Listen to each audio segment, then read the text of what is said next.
I sat in my car outside the school for 10 minutes, staring at the stack of ungraded essays on my passenger seat.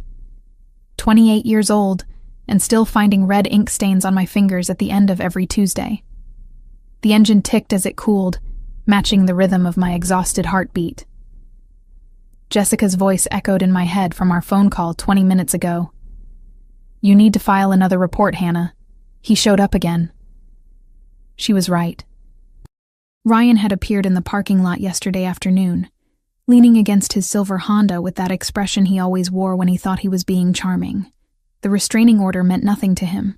6 months since I'd ended our relationship, and he still couldn't accept that I didn't want him anywhere near me. The police had been sympathetic the first 3 times I called. By the 5th violation, I could hear the fatigue in their voices. They'd drive by, he'd disappear, and the cycle would repeat. I grabbed my bag and the essays, locking the car behind me. The November wind cut through my thin jacket as I walked across the empty lot. Most of the other teachers had left hours ago, but I'd stayed late finishing progress reports. Procrastination disguised as dedication. Really, I just hadn't wanted to go home to my empty apartment where every shadow reminded me of Ryan standing outside my window last week. My hand shook slightly as I fumbled with my keys. Get it together, Cooper.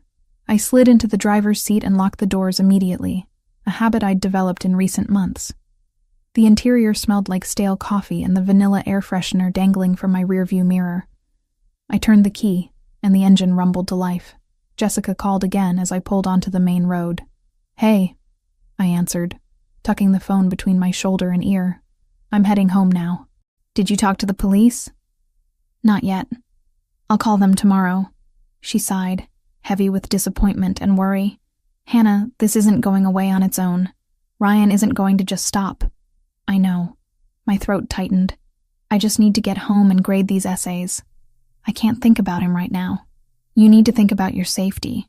David and I could come stay with you for a few days if you want, just until this blows over." The offer touched me, but I couldn't accept. Jessica and her husband had already done too much, letting me crash on their couch when I first left Ryan, helping me move into my new place, screening my calls. I couldn't keep dragging them into my mess. "I'll be fine, I promise. I'll call you when I get home." "You better." We said goodbye, and I tossed the phone onto the passenger seat. The road stretched ahead, wet and gleaming from earlier rainfall. Most of the traffic had cleared out, leaving just a handful of cars making their way through the darkening evening. I merged onto the route that would take me across the Willamette River, a drive I'd made hundreds of times. The Riverside Bridge appeared ahead, its old steel frame outlined against the charcoal sky. I'd always liked this bridge at night, the way the lights reflected off the water below. But tonight, something felt wrong. A tightness had settled in my chest, and I couldn't shake the sensation of being watched. "Stop being paranoid. Ryan isn't following you." Except he had followed me before. 3 weeks ago, I'd noticed his Honda trailing me for 15 minutes before he finally turned off. When I'd confronted him about it later through text, he'd claimed it was coincidence. I gripped the steering wheel tighter as I started across the bridge. The river flowed dark and churning beneath me. There were only 2 other cars visible. One far ahead, its taillights disappearing around a curve, and another a comfortable distance behind me. Then it happened. The explosion of sound came first, a violent pop that sent my heart into my throat. The car lurched violently to the left, and I instinctively yanked the wheel to the right, trying to compensate. But the vehicle didn't respond the way it should. Instead, it fishtailed, the back end swinging wide. "No, no, no," I gasped, fighting for control. The steering wheel spun uselessly in my hands. The blown tire, it had to be the front left from the way the car was pulling, made any attempt at correction futile. I slammed on the brakes, but the wet pavement offered no traction. The world became a blur of motion and panic as the car careened toward the guardrail. Metal screamed as my sedan crashed through the barrier. The rusted protection gave way like paper, and suddenly I was airborne. Time fractured into jagged pieces. My stomach dropped as gravity took hold. The dark water below rushed up to meet me, and pure survival instinct kicked in. My fingers fumbled for the seatbelt buckle. Get out. Get out now. The belt released. and I grabbed for the door handle with one hand while bracing against the dashboard with the other. The car tilted forward, nose-diving toward the river. I shoved the door open, and icy wind slapped my face. The vehicle was falling, but I threw myself sideways, half crawling, half tumbling out of the driver's seat. My shoulder hit something hard, maybe the door frame, and then I was sliding across wet metal. The car continued its descent, and I reached desperately for anything to grab onto. My fingers closed around the edge of broken concrete where the guardrail had been. The impact jarred through my arms, nearly tearing my grip loose. I screamed. The sound ripped away by wind as my body swung beneath me. My feet dangled over nothing, over the black expanse of river waiting below. The car hit the water with a muffled crash that I felt more than heard. Cold spray exploded upward, reaching my legs. I hung there, fingers white-knuckled against the rough concrete, every muscle screaming as I tried to pull myself up. But I couldn't. I didn't have the strength. Headlights suddenly illuminated the scene. A car had stopped behind where mine had crashed through. I heard a door slam, then running footsteps.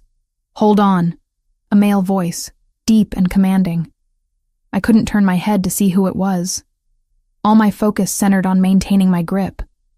My fingers were slipping, the concrete wet and unforgiving. Then strong hands clamped around my wrists. "I've got you," the voice said, closer now. "Don't let go," as if I had a choice. The hands tightened, and I felt myself being pulled upward with shocking strength.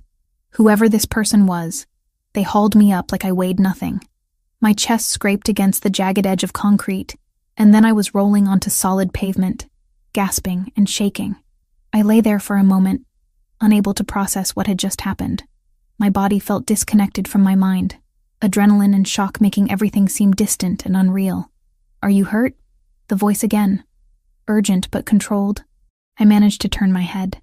Through the haze of panic and the glare of headlights, I saw him, tall, broad-shouldered, dressed in dark clothing that seemed to absorb the light.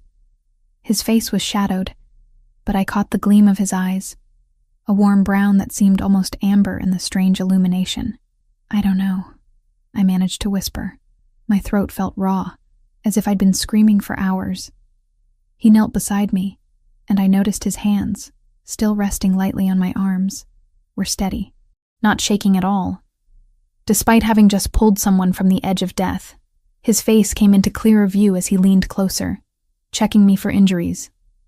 Strong jaw, dark hair pushed back from his forehead, an intensity in his gaze that made me feel simultaneously safer and more exposed than I'd ever been. "Can you move?" he asked. I tested my limbs, wiggling fingers and toes. Everything hurt, but nothing felt broken. "Yes, we need to get you off this bridge." "Can you stand?"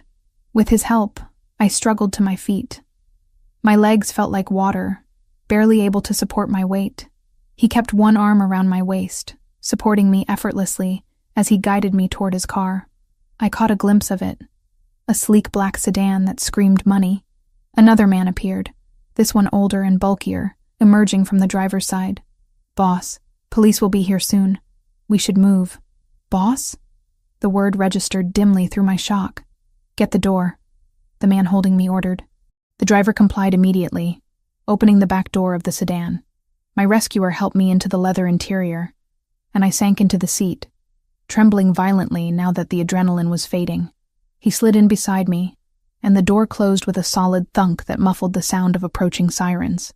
"Hospital," he said to the driver, "the private facility on Morrison Street, not the public one." "Wait," I protested weakly. "I should talk to the police, file a report." He turned to look at me, and in the dim light of the car's interior, I got my first clear view of him. He was maybe mid-30s, devastatingly handsome in a way that felt almost dangerous.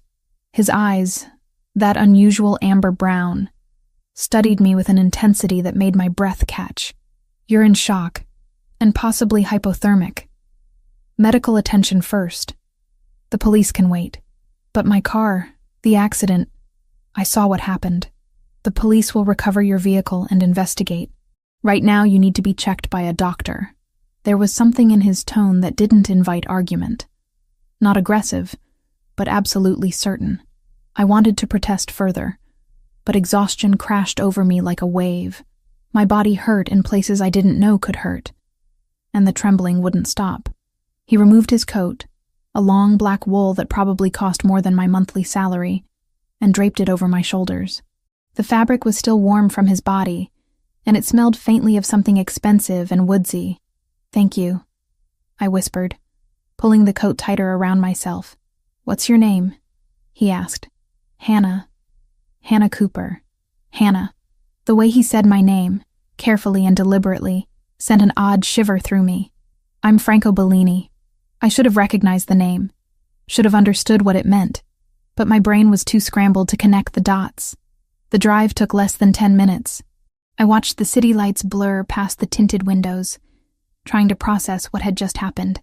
My car was at the bottom of the Willamette River. I'd nearly died. This stranger had saved my life. "The tire?" I said suddenly, the thought breaking through the fog. "It just exploded. I don't understand. I just had the car serviced 2 days ago." They checked everything. Franco exchanged a look with his driver that I couldn't quite interpret. "Sometimes these things happen," he said, but there was something in his voice that suggested he didn't believe that at all. "Do you think someone—" I couldn't finish the sentence. It sounded paranoid even in my own head. "Do you have reason to think someone might want to hurt you?" Ryan's face flashed through my mind. The way he'd looked at me yesterday in the parking lot, that strange mixture of longing and anger, the restraining order he'd violated again and again, the text messages that bordered on threatening. "Maybe," I admitted, my voice barely audible. "My ex-boyfriend. He's been persistent since I ended things 6 months ago." Franco's expression didn't change, but something hardened in his eyes. "Persistent how?" "Showing up places he shouldn't. Following me sometimes. I have a restraining order, but he doesn't seem to care. The police say there's not much they can do unless he actually does something. And now, your tire mysteriously blows out on a bridge." Franco's tone was neutral, but I sensed anger simmering beneath the surface. "What's his name?" "Ryan Mitchell. But you don't need to—" "I'm not going to do anything. But information is power, Hannah. The more you know about a threat, the better you can protect yourself from it." The car pulled into an underground parking garage beneath a building I'd passed 100 times but never entered. The private hospital Franco had mentioned. As the driver opened my door, I realized I had no insurance that would cover this place. The panic must have shown on my face, because Franco touched my arm gently. "Don't worry about the cost. Consider it paid. I can't let you—" "You can, and you will. You nearly died tonight, and I was there to see it. Let me do this." There was no room for argument in his voice. Before I could protest further, he'd helped me out of the car and into an elevator that took us directly to what appeared to be a private floor. The doors opened to reveal a reception area that looked more like a luxury hotel than a hospital. A nurse appeared immediately, her face professionally concerned as she took in my bedraggled state. Within minutes, I was in a private room being examined by a doctor who spoke in calm, measured tones as he checked my vitals and examined my bruises. "Mild hypothermia, some contusions, probably going to be very sore tomorrow," he concluded. "But nothing broken. You were extremely lucky, Miss Cooper." Lucky. I suppose that was one word for it. Another word might be saved. Rescued. By a stranger who seemed to command this entire facility with just his presence. Franco had waited outside during the examination, but he returned as the doctor finished. "She'll need to stay overnight for observation," the doctor told him. "Standard protocol for hypothermia cases. Whatever she needs," Franco replied. After the doctor left, Franco pulled a chair close to my bedside. I'd been given warm blankets and dry hospital clothing, and the shaking had finally stopped. But new questions were forming, pushing through the haze of exhaustion. "Why are you doing this?" I asked. "You don't know me. Because you needed help, and I was in a position to provide it. Does there need to be more reason than that? Most people would have just called 911. I'm not most people." He leaned back in the chair, studying me with that same intensity from earlier. "Besides, the nearest public hospital is 20 minutes from that bridge. You needed immediate attention." "Thank you," I said again, feeling the inadequacy of those 2 words. I don't know how I can ever repay you. You don't need to repay me. Just rest and recover. Tomorrow we can worry about the police report and recovering your belongings from the car, if anything survived. The mention of tomorrow made reality sink in deeper. I'd almost died tonight. Someone might have tried to kill me, and this stranger, this Franco Bellini, had pulled me back from the edge. Who are you? I asked quietly. Really? He was quiet for a long moment, and I wondered if he'd answer. Finally, he spoke. Someone who happened to be in the right place at the right time. For now, that's all you need to know. It wasn't an answer, but exhaustion was winning the battle against my curiosity. My eyelids felt impossibly heavy, and the warm blankets were pulling me toward sleep despite my racing thoughts. Rest, Hannah, Franco said, his voice softer now. You're safe here, I promise. And strangely, impossibly, I believed him. As I drifted toward unconsciousness, the last thing I saw was Franco's amber eyes watching over me, and the last thing I felt was an odd certainty that my life had just changed in ways I couldn't yet understand. Sunlight filtered through cream-colored curtains when I opened my eyes, painting golden rectangles across unfamiliar walls. For a disoriented moment, I couldn't remember where I was.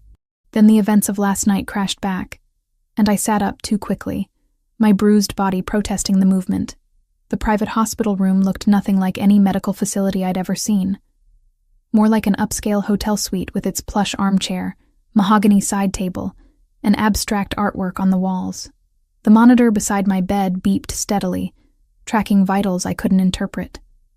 An IV drip fed clear liquid into my arm, the needle secured with medical tape that pulled at my skin. My phone. I needed my phone. I scanned the room frantically until I spotted it on the table beside a vase of fresh white lilies. Someone had retrieved it from my car or found it on the bridge.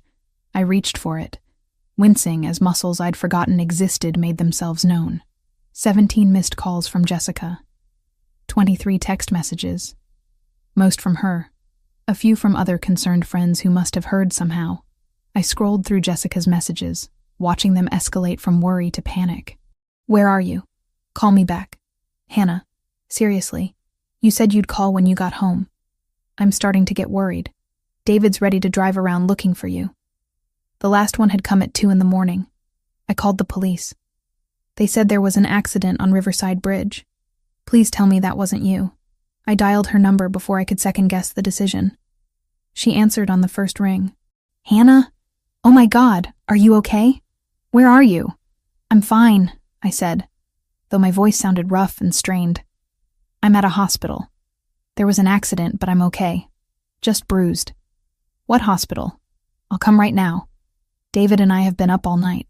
I glanced at the door, half expecting Franco or one of his people to appear and stop me from giving out information, but the hallway beyond remained quiet. Morrison Street. It's a private facility. I'm in room... I checked the small placard by the door. 314. We'll be there in 20 minutes. Don't move. As if I could go anywhere. After she hung up, I tried to piece together what I knew. My car was at the bottom of the Willamette River. The tire had blown out, sending me through a guardrail that should have been stronger. Franco Bellini had pulled me from the edge, brought me here, and paid for everything without asking for my insurance information. The door opened, and a nurse entered, carrying a breakfast tray that looked catered rather than hospital-issued. Fresh fruit, yogurt, granola, and coffee that smelled expensive. Good morning, Miss Cooper, she said with a professional smile. How are you feeling? Sore. Confused. When can I leave? The doctor will be in shortly to evaluate you. Your vitals have been stable all night, which is encouraging. She set the tray on a wheeled table and positioned it within my reach. Mr. Bellini asked us to notify him when you woke. Would you like me to do that? The question felt loaded with implications I couldn't quite grasp. Is he still here? He left around 3 this morning, but asked to be informed of any changes in your condition. Of course he did. I picked at the fruit, my appetite non-existent despite the quality of the food. The nurse checked my IV, made notes on a tablet, and left me alone with my thoughts. Franco Bellini. The name tugged at something in my memory. A half-forgotten news article, or snippet of conversation. But exhaustion and medication made it impossible to focus. All I could remember clearly were his amber eyes and the certainty in his voice when he'd promised I was safe. Jessica burst through the door exactly 19 minutes later, David right behind her. She looked like she'd aged 5 years overnight. Her red hair pulled into a messy ponytail, dark circles under her eyes. "Oh my God," she breathed, rushing to my bedside. "When I saw the news this morning about a car in the river, I thought, I'm okay," I repeated, letting her hug me despite the protests from my ribs. "Really, just banged up." David stood at the foot of the bed, his expression grim. At 31, Jessica's husband had the kind of steady, reliable presence that made you feel safe. Right now he looked ready to fight someone. "What happened?" he asked. "The news said a vehicle crashed through the guardrail, but they haven't released any details." I told them everything. The phone call with Jessica, the drive home, the sudden tire blowout, hanging from the bridge's edge. I described Franco's rescue in detail, watching their faces shift from relief to confusion to suspicion. "Wait," Jessica interrupted. "This guy just happened to be behind you, pulled you up, and then brought you to a private hospital? He didn't call an ambulance? He said the public hospital was too far away." David's frown deepened. "Morrison Street Private is where politicians and CEOs go when they need discretion. It's not exactly a trauma center." "It has excellent facilities," I defended, though I wasn't sure why I felt the need to justify Franco's decision. "They've taken good care of me." "I'm sure they have." Jessica sat on the edge of my bed, taking my hand. "But who is this Franco Bellini? Did you get his contact information?" "We need to thank him properly." Before I could answer, the door opened again. I expected the doctor, but instead, a man in his late 40s entered, dressed in a sharp gray suit. He had the kind of face that revealed nothing, weathered and cautious. "Miss Cooper," he said, his voice carrying a slight accent I couldn't place. "I'm Joseph Caruso, head of security for Mr. Bellini. I hope I'm not interrupting." Jessica and David exchanged glances. "Security?" Jessica asked. Joseph pulled a tablet from his briefcase, not acknowledging her question. "I've been investigating the incident last night. With your permission, I'd like to discuss what we've found." "We?" I asked. "Mr. Bellini asked me to look into the circumstances of your accident. He was concerned about some of the details." David stood straighter. "Shouldn't the police be handling this?" "The police are conducting their own investigation, of course. But Mr. Bellini has resources they don't." Joseph tapped his tablet, bringing up images. "These are from traffic cameras on Riverside Bridge, captured approximately 30 minutes before your vehicle crashed through the guardrail." He turned the screen toward me. The image showed a car pulled over on the shoulder of the bridge, hazard lights blinking. The license plate was covered, deliberately obscured with what looked like mud or paint. This vehicle was stationary for approximately 8 minutes before driving away. Shortly after it departed, you entered the bridge. He swiped to another image, this one showing debris on the road that I'd been too focused on driving to notice. "These are consistent with industrial nail strips, the kind used in controlled tire punctures." My stomach dropped. "Someone sabotaged the bridge. Someone sabotaged your route," Joseph corrected. "The debris was concentrated in the right lane, exactly where you'd be driving based on your typical patterns." "Wait," David interjected. "How do you know her typical patterns?" Joseph met his gaze without flinching. "Mr. Bellini is thorough. Once he learned about the restraining order against your ex-boyfriend, he had me pull together background information to assess potential threats." Jessica stood abruptly. "He's been investigating Hannah, without her knowledge?" "He's been protecting her," Joseph corrected, his tone mild but firm. "There's a difference." The room felt suddenly smaller, the air heavier. I should have been angry, violated by the invasion of privacy. Instead, a cold certainty settled in my chest. "Ryan did this. He tried to kill me. We can't prove that yet," Joseph said. "But the evidence strongly suggests premeditation." The nail strips were placed and removed, leaving minimal trace. The guardrail you crashed through had been deliberately weakened. Metal cut partially through so it would fail under impact. Jessica sank back onto the bed, her face pale. This wasn't just road rage or an accident. This was planned. Extensively planned, Joseph agreed. Whoever did this knew your schedule, knew which route you'd take, and had the time and resources to prepare the trap. The police, I said weakly. Have you told them? We've shared what we found. They're examining the vehicle, though recovery from the river may have compromised evidence. He swiped to another set of images.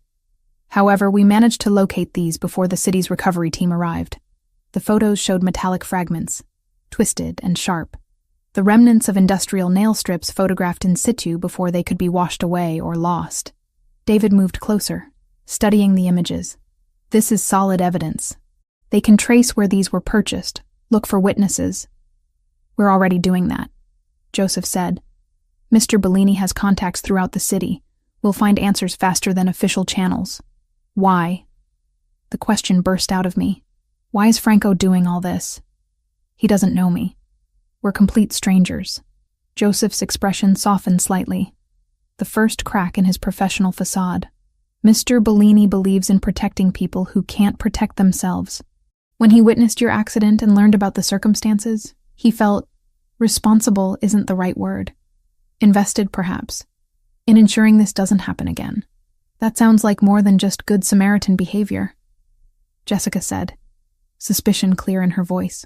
Mr. Bellini is not a typical businessman, Joseph acknowledged. His methods may seem unconventional, but his intentions are genuine. A knock at the door interrupted the tension.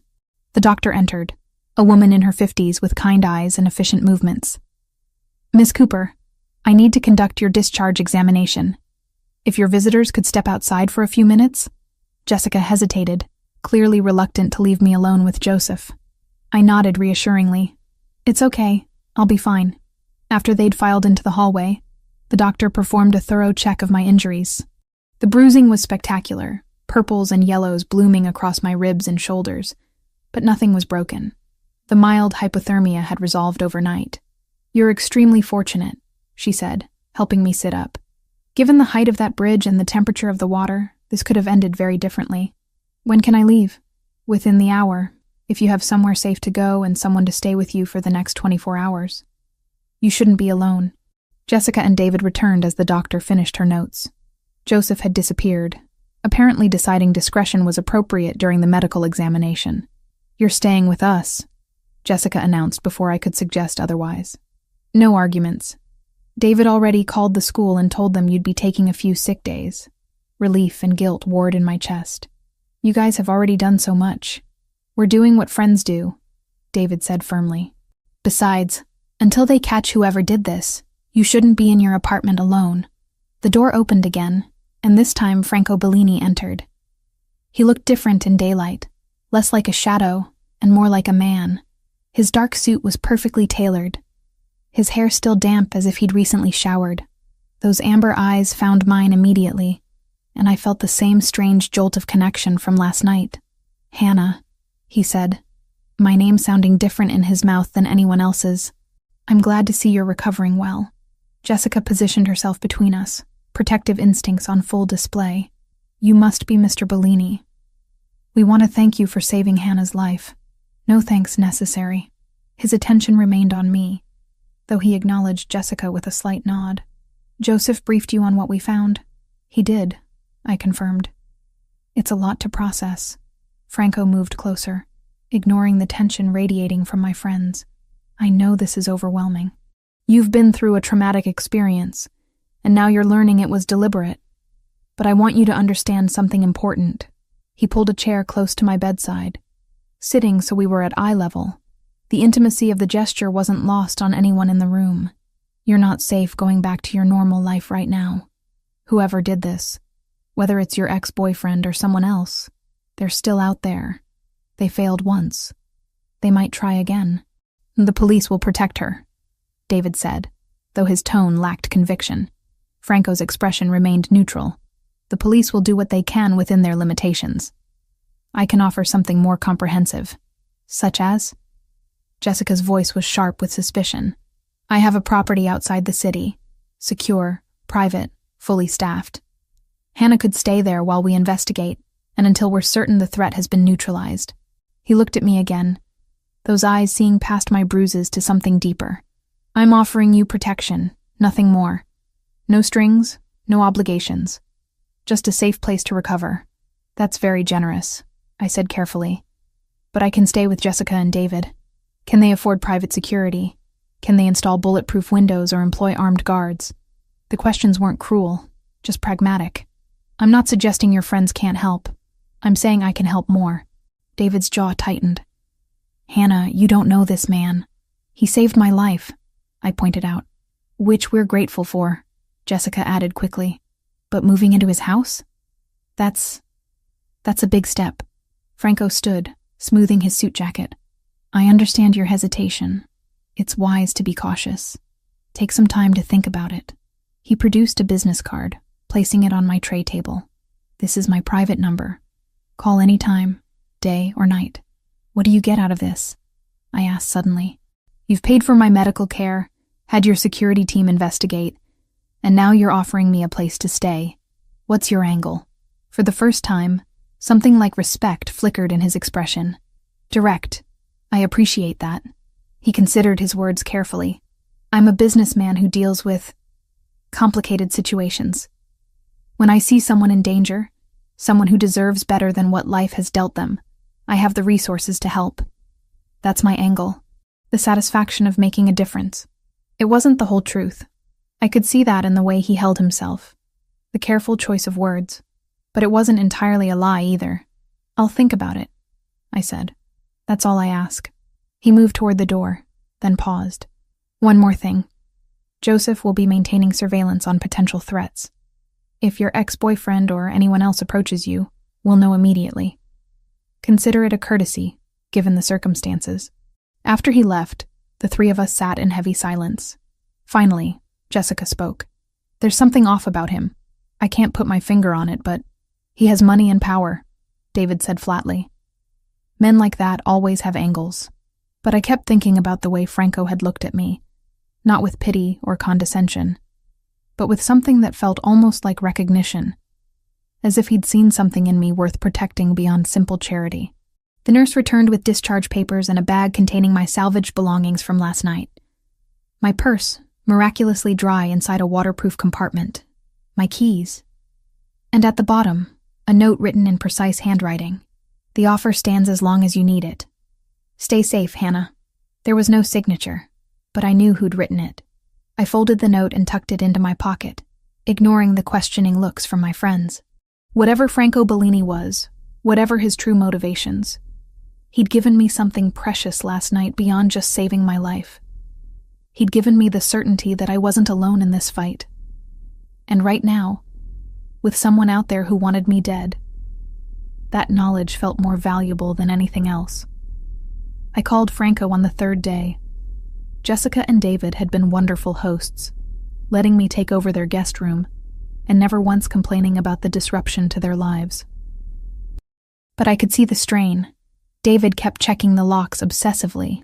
Jessica jumped every time a car door slammed outside. They were afraid, and it was my fault for bringing danger to their doorstep.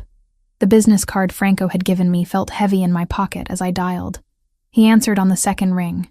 Hannah. Not a question. He'd known it was me. I'd like to take you up on your offer. If it's still available. Of course. When would you like to move in? The directness caught me off guard. No questions about why I'd changed my mind. No gloating that I'd come around. Just immediate acceptance. Tomorrow. I don't have much to pack. I'll send a car at 10. Text me the address. After we hung up, I found Jessica in the kitchen, staring at her laptop, but not really seeing the screen. She looked up when I entered, worry etched in the lines around her eyes. I'm going to stay with Franco for a while, I said, before I could lose my nerve.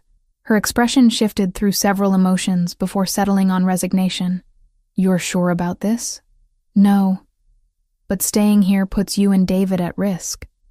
At least at Franco's place, there's actual security. What do we really know about him, Hannah? Joseph mentioned he's not a typical businessman. What does that even mean? I'd been wondering the same thing. Franco Bellini had money, influence, and resources that went beyond what any legitimate entrepreneur should possess. But he'd also saved my life and was offering protection when I desperately needed it. I don't know. I admitted.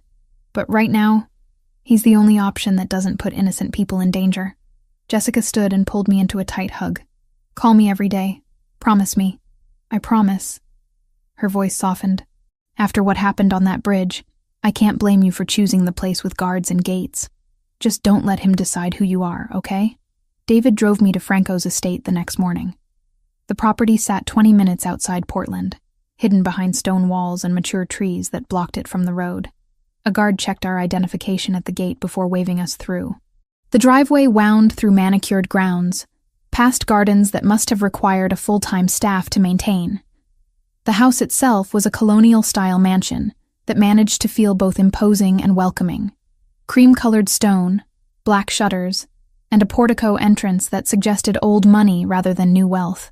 Jesus, David muttered, pulling to a stop in the circular drive. This place is massive. A woman in her 50s emerged from the front door, smiling warmly.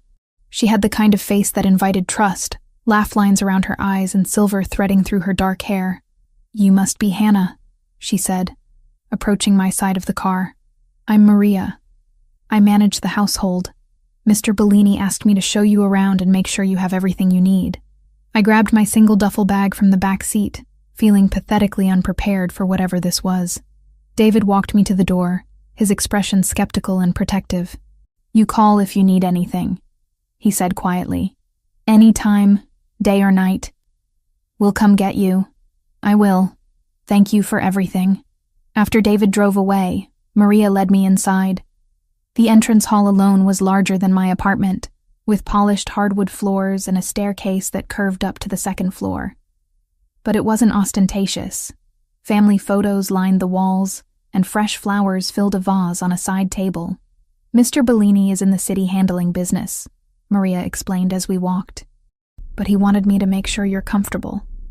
I'll show you to your room. She led me upstairs and down a hallway lined with closed doors. My room was at the end, spacious and bright with windows overlooking the gardens. A queen bed dominated the space, dressed in soft linens. A private bathroom connected through a door on the left. This is beautiful, I said, setting my bag on the bed. Mr. Bellini said to give you the blue room. It gets the best morning light. Maria moved to the windows, adjusting the curtains. The house has security, but you're free to move around as you please. Kitchen, library, gardens, all available. Dinner is usually at 7 if Mr. Bellini is home, but I can bring something to your room if you prefer. Thank you, Maria. This is more than generous. She smiled gently. Mr. Bellini is a good man, whatever else people might say about him. You're safe here, Hannah. After she left, I unpacked my meager belongings and tried to settle in. The room felt like a luxury hotel, not quite real. I tested the bed, soft but supportive, and explored the bathroom, which had a clawfoot tub and the kind of expensive toiletries I'd only seen in magazines. Eventually, restlessness drove me downstairs.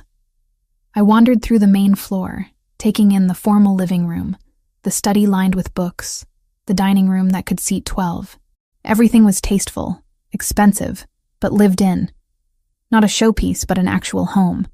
I found my way to the back of the house, where French doors opened onto a stone patio. Beyond that stretched the gardens I'd seen from my window. I stepped outside, breathing in the November air, crisp and clean. That's when I heard it. Church bells, distant but clear. Following the sound, I walked through the garden along a path lined with late-season roses. The bells grew louder until I reached a small building tucked among the trees. A chapel, its white stucco walls and simple cross unmistakable. The door stood slightly ajar. I hesitated, feeling like an intruder, then pushed it open quietly. The interior was simple but beautiful. Wooden pews, stained glass windows that cast colored light across the floor, and at the front, an altar with a crucifix. And kneeling before that altar, head bowed in prayer, was Franco Bellini. He wore dark pants and a white shirt, the sleeves rolled to his elbows. His hands were clasped, lips moving silently. I'd never seen anyone pray with such intensity, such complete focus. It was intimate in a way that made me feel I shouldn't be watching. I started to back out, but a floorboard creaked under my foot. Franco's head lifted, and he turned to look at me. For a moment, Neither of us spoke. "I'm sorry," I said quietly. "I didn't mean to interrupt." "You're not interrupting." He stood with fluid grace, crossing himself before walking down the aisle toward me. "I'm glad you found this place. It's open to you any time. You have your own chapel." My grandmother insisted when my father built this house. She said no home was complete without a place to pray. He gestured to the pews. "Walk with me?" We sat in the second row, the silence comfortable rather than awkward. I studied the stained glass, the way light fractured through the colored panes. "Maria said you're in the city often," I ventured. "Business requires my attention, but I try to be home for evening prayer." He glanced at me. "Does this surprise you, that I'm religious?" "A little. Most people I know who go to church do it on Sundays for an hour. This seems different. Faith isn't something you do once a week. It's how you live, the choices you make, the person you try to be." His expression turned contemplative. Even when those choices are complicated, there was weight behind those words, a story I didn't yet know. I wanted to ask what he meant. What kind of business required armed security and private investigators? But fear held me back. Sometimes ignorance felt safer than truth. "Thank you for letting me stay here," I said instead. "You don't need to thank me. This is the right thing to do." We sat in silence for a while longer before Franco checked his watch. "I should let you settle in. If you need anything, Maria can help." "And Hannah?" He waited until I met his eyes. "You can go anywhere on the property. Consider this your home while you're here." After he left, I remained in the chapel, trying to reconcile the man who prayed with such devotion with the man who commanded such obvious power. The contradiction fascinated and frightened me in equal measure. Dinner that evening was surprisingly casual. Maria had prepared pasta with a simple tomato sauce, salad, and bread that smelled like it had been baked that afternoon. Franco joined me in the smaller dining room off the kitchen, still dressed in his work clothes, but with his tie removed and collar loosened. "How was your first day?" he asked, serving himself pasta. "Surreal. Beautiful, but surreal. The adjustment takes time. You've been living in survival mode for months. Safety feels strange when you're not used to it." Yeah, the observation was too accurate. "How do you know so much about me?" Joseph's reports were thorough. But also I recognized the signs. The way you check exits, watch shadows, startle at unexpected sounds. He took a bite of pasta, considering his words. "You've been hunted. It leaves marks." Speaking from experience? Something dark flickered across his face, in a manner of speaking. We ate in silence for a moment before I gathered courage. "Joseph mentioned your business involves complicated situations. What does that mean exactly?" Franco set down his fork, giving me his full attention. "It means I operate in areas most people prefer not to think about. I provide services, solve problems, protect interests that exist outside conventional structures." "That's deliberately vague." "Yes. Why won't you tell me the truth?" "Because once you know certain things, you can't unknow them. And I'd prefer not to burden you with information that might put you in more danger. I'm already in danger. Ryan tried to kill me. Ryan is one threat. There are others in this world, Hannah. People who would use any connection to me as leverage. The less you know, the safer you are." It should have been frustrating, but his logic made sense. Still, curiosity gnawed at me. "Are you part of organized crime?" He studied me for a long moment. "Would it matter to your decision to stay here if I was?" I thought about it honestly. "I don't know. Probably not, since my alternative is being alone and vulnerable. But I'd like to know what I'm accepting protection from." "Fair enough." He leaned back in his chair. "I'm the head of an organization that controls certain operations in the Pacific Northwest. We don't deal in drugs or human trafficking. We handle security, arbitration, and business interests that require discretion. Some of what we do is legal. Some exists in gray areas. And yes, sometimes we use methods that would concern law enforcement." The honesty was startling. I'd expected denial or deflection, not a straightforward admission. "You're telling me you're a criminal." "I'm telling you I operate in a system parallel to the one most people live in. Whether that makes me a criminal depends on your perspective. Most perspectives would say yes."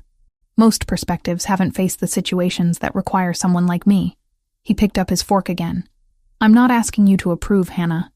Just to understand that the protection I'm offering is real and effective, precisely because of what I am. We finished dinner with safer topics, Maria's cooking and the history of the estate, but Franco's confession lingered in my mind. He was a criminal who prayed daily, a man of violence and faith.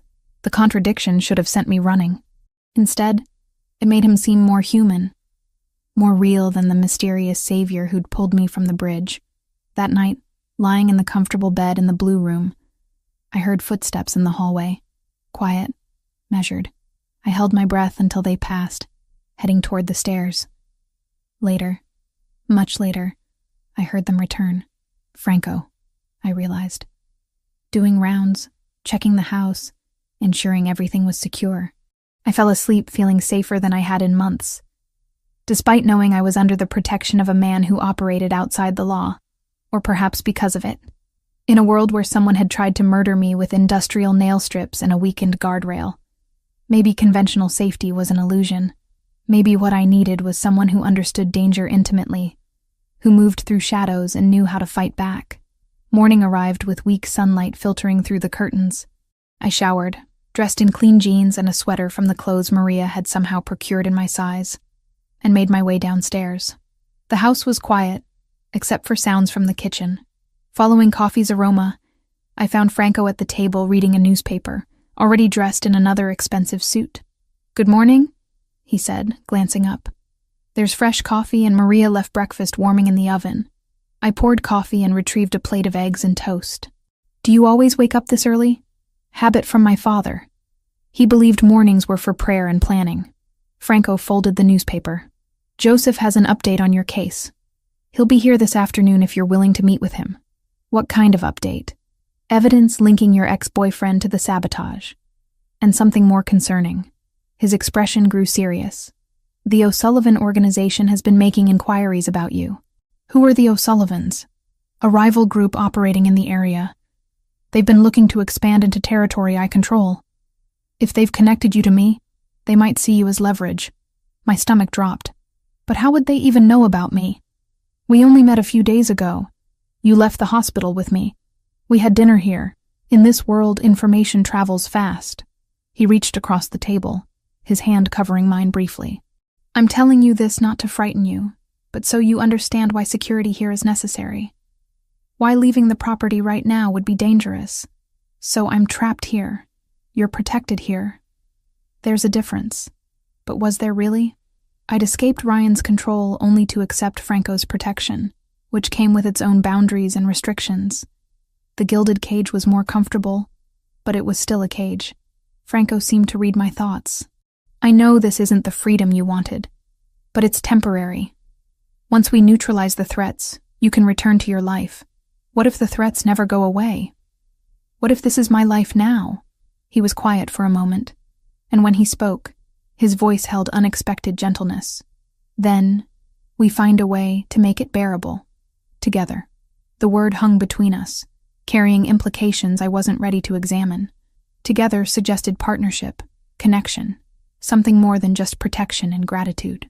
And the way Franco looked at me, with warmth tempering the intensity in his amber eyes, made my pulse quicken in a way that had nothing to do with fear. I pulled my hand away, needing distance to think clearly. "I should call Jessica. Let her know I'm settling in." "Of course. Your phone works here, though Joseph has added some security protocols to prevent tracking." After breakfast, I retreated to my room and called Jessica. She answered immediately, relief evident in her voice. "Thank God. I was starting to worry when you didn't call last night. I'm sorry. It was a long day and I crashed early." I filled her in on the estate, careful not to mention Franco's confession about his business. Some things were mine to process before sharing. "So, you're really staying there? With this man we barely know?" "For now. It's either this or put you and David at risk again." She sighed heavily. "I hate this. I hate that you're in this situation." "I know. Me too." We talked for another 20 minutes, catching up on her school news and David's work. Normal things that felt increasingly distant from my new reality. After hanging up, I noticed a text from an unknown number. Opening it, I found a message from Joseph. Meeting at 2 p.m. in Mr. Bellini's study. Be prepared for disturbing information. The warning made my hands shake slightly as I set the phone down. Whatever Joseph had discovered, it was bad. And in a world where someone had already tried to kill me once, that was saying something. 2 weeks at Franco's estate had given me a false sense of security. I fell into a rhythm. Mornings in the chapel listening to church bells. Afternoons reading in the library. Evenings sharing meals with Franco when business allowed him to be home. The bruises from the bridge had faded to yellow-green shadows, and the nightmares came less frequently. Then Jessica called with news that shattered the calm. The school needs you back, she said. Mrs. Peterson is asking when you'll return. They can't hold your position forever. I stood by the window in my room, watching security patrol the grounds. I don't know if I can come back yet. Hannah, it's been 2 weeks. You can't hide forever. The word hide stung, because it was accurate. Someone tried to kill me, Jess. I know. But you have a life, a career. You can't let Ryan take that away too. After we hung up, I found Franco in his study reviewing documents. He looked up as I entered, immediately setting aside his work. Everything all right? My school wants me back. Jessica thinks I'm hiding. Are you? The directness caught me off guard. Maybe. But I'm also staying alive. Franco stood and moved to the window beside me. Joseph has teams watching the school. If you want to return to work, we can arrange protection. Discreet protection? Because having bodyguards follow me into classrooms isn't exactly subtle. 2 people in the parking lot, plain clothes. You'd never know they were there. The offer was generous, but doubt gnawed at me. What if Ryan shows up again? Then my people will handle it before he gets within 50 feet of you. Franco's tone left no room for doubt. You don't have to decide today, but I won't keep you prisoner here, Hannah. This is meant to be sanctuary, not a cage. I made the decision that night and called the school the next morning. Mrs. Peterson, my principal, sounded relieved. We've missed you, Hannah. The substitute has been struggling with your AP students. Monday arrived cold and bright. Franco insisted on driving me himself, rather than sending his usual driver. We rode in comfortable silence until we reached the school parking lot. Text me when classes end, he said. I'll pick you up personally. You don't have to do that. I want to. His amber eyes held mine. Be careful today.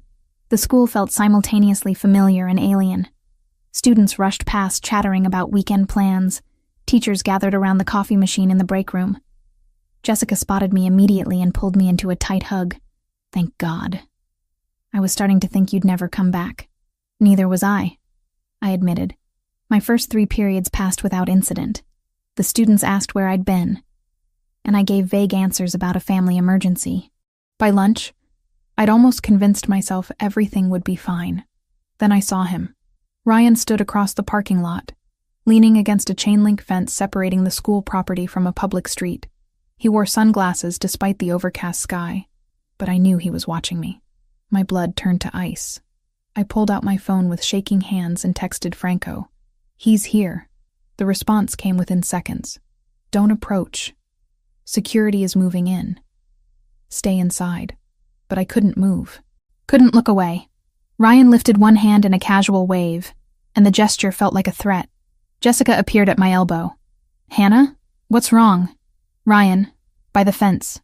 She followed my gaze, her face draining of color. We need to call the police. Franco's people are already handling it. 2 men I hadn't noticed before approached Ryan from different angles. They didn't touch him, didn't speak loudly. But Ryan's body language changed immediately. He stepped back, hands raised in mock surrender. Then he was gone, disappearing down the street with Franco's security following at a distance. My phone rang. Franco's voice was tight with controlled anger. He violated the restraining order. I'm calling the police now. He didn't actually come on school property. He doesn't need to. The order specifies he can't be within 200 feet of you. That fence is maybe 100 feet from where you're standing. Police arrived 20 minutes later. I gave my statement to an officer who looked tired and skeptical, as if restraining orders were suggestions rather than legal requirements. We'll pick him up, he said without enthusiasm. But Miss Cooper, you should know these situations rarely resolve quickly. He'll post bail, and you'll be right back where you started. So what am I supposed to do? Wait for him to actually hurt me before you take this seriously? The officer's expression softened slightly. I'm on your side. But the system has limitations. My advice? Stay somewhere safe and keep your phone charged. After school, I found Franco waiting in the parking lot as promised. The look on his face when I approached made students stop and stare. There was nothing soft about him in that moment, just cold fury barely contained. Get in the car, he said quietly. We drove in silence until we left the city limits. Then Franco pulled onto a side road and parked. This can't continue, he said, still gripping the steering wheel. Ryan is escalating. The police arrested him. He'll be out by tomorrow morning, and next time he'll be smarter about it. Franco turned to face me. I need to tell you something Joseph discovered this morning. My stomach dropped. What? Ryan has been meeting with members of the O'Sullivan organization. Multiple times over the past 3 weeks. The people you said were your rivals. Yes. They've been funding him, providing resources. The tire sabotage, the surveillance. It wasn't just Ryan acting alone. The parking lot. Ryan appearing at the school. None of it had been coincidence. Why would they help him? Because they identified you as someone I care about. Someone they could use against me. The word care hung between us, loaded with implications neither of us had addressed directly. This is insane, I whispered. I met you 2 weeks ago. How could they possibly know you care about me? Franco's expression turned rueful. Because I've been obvious about it. The private hospital, bringing you to my home, personally driving you to work today. In my world, those actions speak loudly. So, I'm a target because you saved my life.